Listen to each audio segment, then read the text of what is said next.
So good morning everyone. So today I will be answering the problem number 4. So the problem is if an actual draft required for a furnace is 6.239 centimeter of water and the frictional losses in the stack are 15% of the theoretical draft, calculate the required stack height in meters. Assume that the flue gases have an average temperature of 149 degrees Celsius and molecular weight of 30. Assume air temperature of 21 degrees Celsius. So the given are the actual draft up is equals to 6.239 centimeter. The friction is 15%.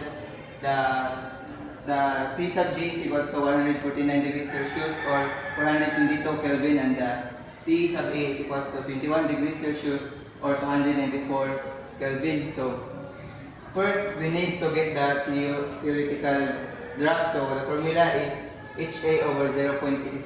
0.85 since we already subtracted the 15% friction, so 85%.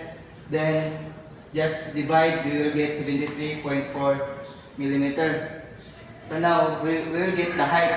So by using the draft formula, let's just input the H sub D, which is 73.4 or theoretical